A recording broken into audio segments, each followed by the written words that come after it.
Assalamualaikum warahmatullahi wabarakatuh. Sebelumnya, izin memperkenalkan diri, nama saya Evi Zuliana dengan NPM 21010130005. Di sini saya akan menjelaskan tentang resume kelompok 1 sampai kelompok 9. Hasil resume kelompok 1, organisasi kurikulum adalah susunan pengalaman pengetahuan baku yang harus disampaikan dan dilakukan peserta didik untuk menguasai kompetensi yang telah ditetapkan organisasi kurikulum, yaitu pola atau bentuk bahan pembelajaran yang disusun dan disampaikan kepada murid-murid. Organisasi kurikulum harus dipilih dan diatur sedemikian rupa untuk dikembangkan lebih luas dan lebih mendalam sehingga peserta didik memperoleh sesuatu yang berharga dari program. Selanjutnya, hasil resume kelompok 2.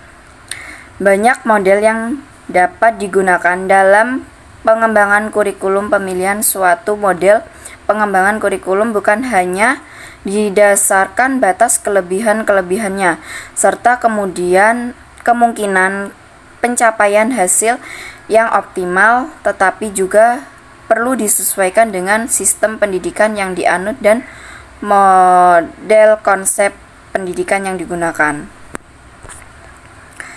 Selanjutnya, hasil resume kelompok 3.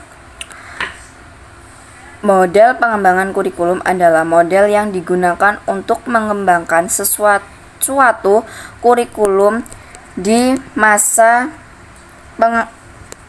pengembangan kurikulum dibutuhkan untuk memperbaiki atau menyempurnakan kurikulum yang dibuat untuk dikembangkan sendiri, baik dari pemerintahan pusat.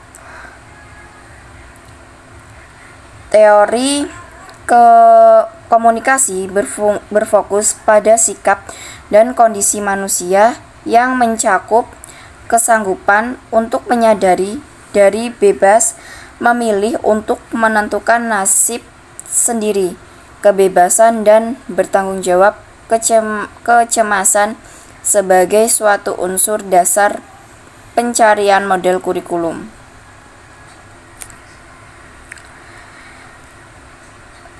Hasil resume kelompok 4. Filsafat memegang peranan penting dalam pengembangan kurikulum yang dikenalkan sebagai aliran filsafat. Setiap aliran di atas memiliki orientasi yang berbeda-beda, sehingga dalam pengembangan kurikulum senantiasa berpijak pada aliran-aliran filsafat tertentu. Hasil resume kelompok 5. Pendidikan merupakan proses transportasi dan internalisasi ilmu pengetahuan dan nilai-nilai Islam pada peserta didik melalui penumbuhan dan pengembangan potensi fitrahnya untuk mencapai keseimbangan dan kesempurnaan dua teori pendidikan, yaitu yang pertama teori pendidikan klasik dan teori pendidikan pada zaman modern.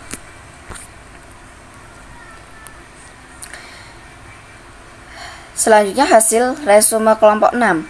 Gaya belajar adalah suatu proses perubahan tingkah laku yang merupakan sebagai akibat dari pengalaman atau latihan gaya belajar.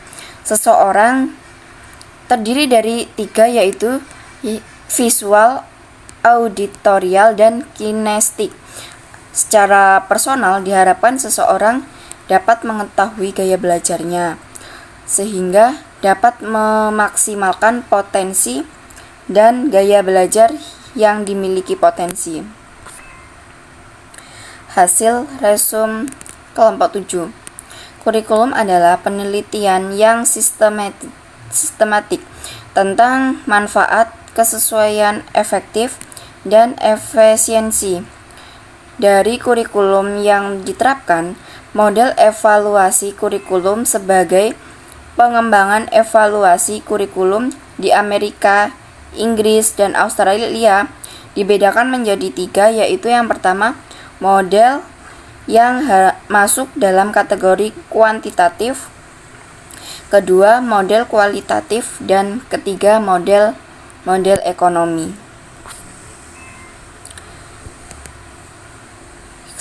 Hasil resum kelompok 8.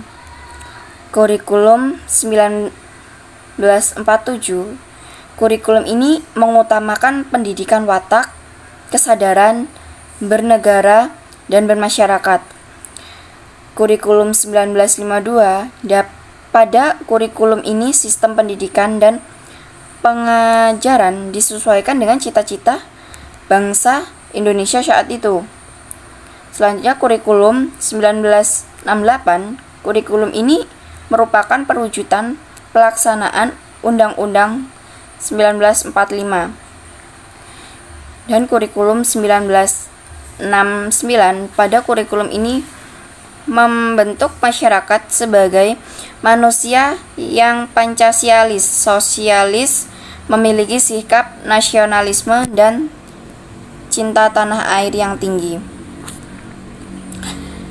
Dan selanjutnya hasil resum kelompok 9.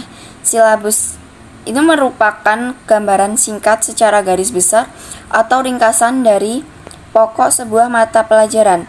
Tujuan penyusunan rencana pelaksanaan pembelajaran.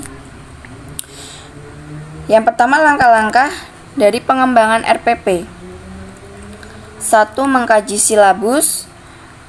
Kedua, mengidentifikasi materi pembelajaran relevansi, yang artinya kesesuaian, konsisten, adekuensi, artinya kecukupan,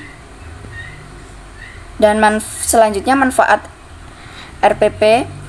Yang pertama, pembelajaran lebih sistematis. 2. Memudahkan analisis keberhasilan belajar siswa, memudahkan penyampaian materi. Yang keempat, mengatur pola pembelajaran. Yang kelima, menghemat waktu dan tenaga. Baik, itu tadi penjelasan dari materi saya. Sekian yang dapat saya sampaikan. Saya ucapkan terima kasih. Saya akhiri. Wassalamualaikum warahmatullahi wabarakatuh.